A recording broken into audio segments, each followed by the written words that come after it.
سلام و درود، چطورین؟ حالا احوالتون چه خبره؟ و بچه ها اومدیم امروز رژیما رو بشکنیم و بریم تو کار پیتزا. بله ببین چه کردم، 2 کالباس، قارچ، پنیر گودا، پپرونی که واقعا یه دونه خوردم به شدت تا فیخالدونم سوخت، اینم سسای خوشمزمون، پنیر، به چه مخلفاتی، و اینم پایه و اساس پیتزای خوشمزمون که خمیر نون بربری.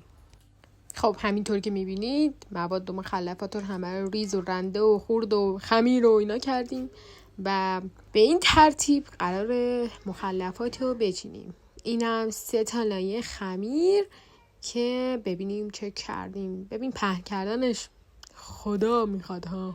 با کمک همسریم سس ها رو روش میریزیم به هر طریقی که دوست داریم، مثلث، دایره، زبدر.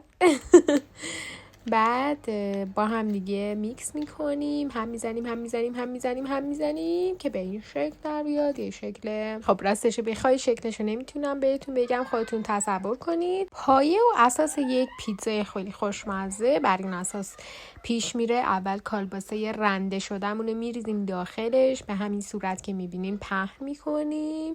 گوشه گوشه پیتزا رو روی خمیرش رو پهن میکنیم که جایی از قلم نیفته و میرسیم به قسمت چاق کننده اصلی این پیتزا، پنیر پیتزا که به اندازه دلخواه میریزیم روش. قارچ‌های سرخ شده با ادویه‌های مخصوص عاطفه پذیر رو میریزیم که خیلی لذیذ و خوشمزه. بعدش هم این پپرونیایی که تا فیخال دونتون رو میسوزونه به اندازه دلخواه میریزیم که ما باز دوست داریم که تا فیخال دونمون رو بسوزونه. خلاصه اینکه پنیر رو گودا میذارم. اولین ورقی که گذاشتم یهو یادم اومد ذرت نذاشتیم. یه قسمت خوشمزه و خوش رنگ کردن پیتزا هستش که واقعا جذابه. کنسرت هویج و ذرت استفاده کردیم، همراه با آبش هم همینجور پاشیدیم روش. خلاصه که دوباره پنیر گودا رو چیدیم. آویشن بخش جذابیه که طعم و مزه این پیتزا رو خارق‌العاده میکنه و به این صورت رفت داخل فر. به این صورت هم برگشت. به به، عجب رنگی، عجب طعمی، عجب جاتون خلاصه خالی. نوش جانم، برای خودتون بپزین و لذتشو ببرین.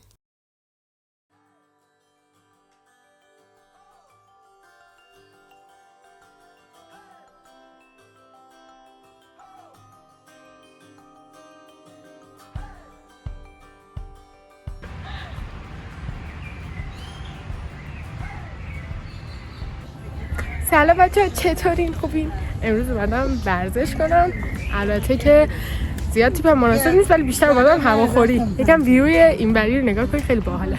چه ویوی خوبی واقعا. اردیبهشت. این استادمه. اینجا چیکار می‌کنی؟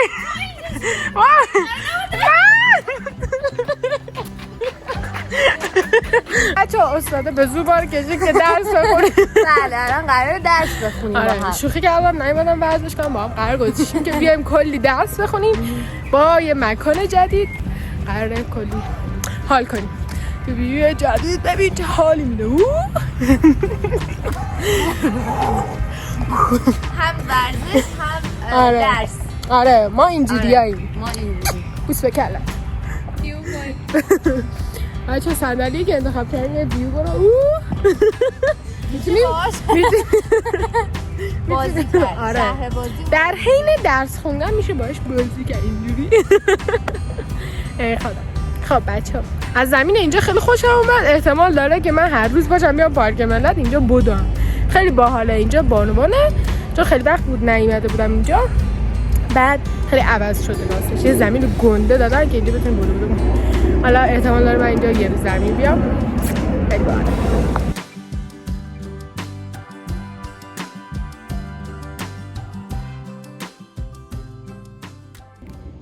سری آخر باشه. شده دیوانه من باشه، دردم دل مگه هستی، صبر سامان من دردم منی دل، شده دیوانه من باشه، در از این دل مگه هستی.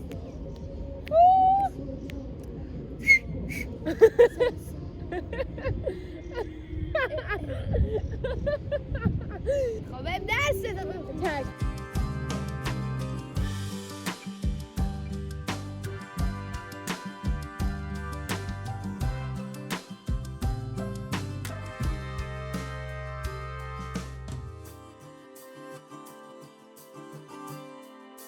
آنتراکمون رسید، استادمون گشنش شده. دانه استراحت میکنه. بری گود. بله. نمک با نمک خودتون بخورین دیگه. بله. خیلی هم قشنگ و زیبا. این برام دارن موزیک پلی میکنن که ما اینجا کلاسمون چی نمی‌کنیم. اینجا غیر میگیم. سلام.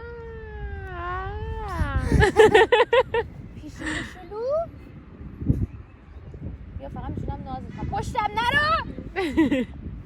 نشست نازش کنیم واقعا. اینقدر نزدیک اومده که خدا ای خدا چقدر حال میکنه. آره.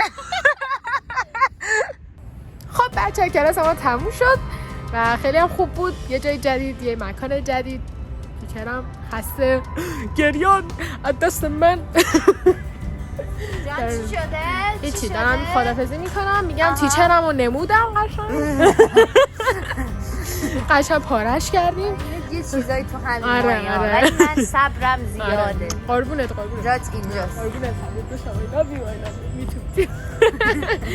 قربونت بشم. خیلی خوب بود فضاش، واقعا دنج و باحال بود. شاید از این بعد بیام اینجا ورزش کنم. درسته یکم مسیرش دوره ولی خیلی خوش میگذره. یه هوای بارونی هم گرفت، خیلی باحاله. همین دیگه. دوستتونم. بچه تاب بازیمون هم داریم میکنیم که قشنگ پر انرژی بشیم. هرچی انرژی تو چرا اینجوری؟ خودم خواستم دیوونه خودش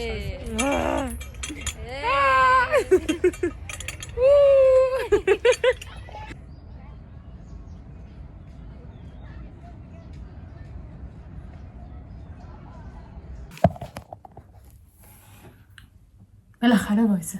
سلام بچه‌ها، چطورین؟ امیدوارم که حالتون خوب باشه. بچه‌ها یه حرکت جدید قرار بزنیم امروز. یه روز خیلی مهمه واسه من و اینکه الان خیلی دیر شده، باید تون حاضر بشم. قرار بریم یه جایی. دیروز استادم بهم زنگ زد. حالا من همینجوری که دارم توضیح میدم حاضرم میشم. دیروز استاد هنگدرام هم زنگ زد، گفتش قراره یه قطعه گروهی با هم بزنیم و من خیلی ذوق‌مند بودم. خیلی خوشحال شدم از این قضیه چون اولین تجربه و اینکه برام خیلی باحاله دیگه. مثلا همه با هم بشینیم بزنیم، مثلا خیلی پرفکته.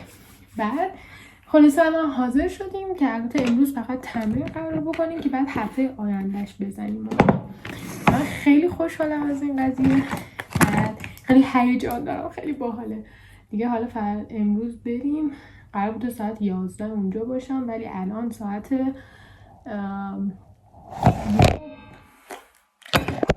خسته نباشین گوشیم هم افتاد.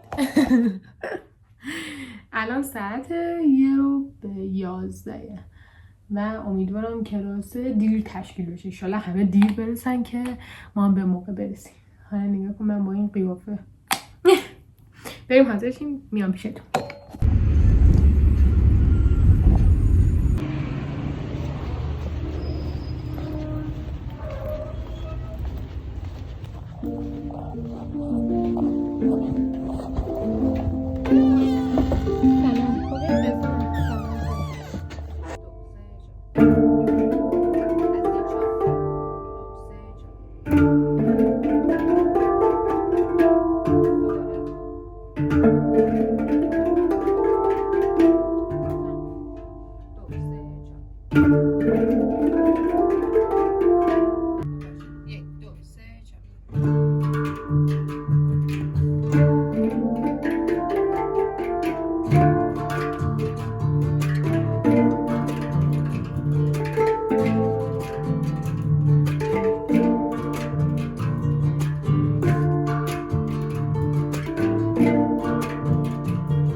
بده پادشاه بود زود معروف میشه برو بریم. 1 2 3 4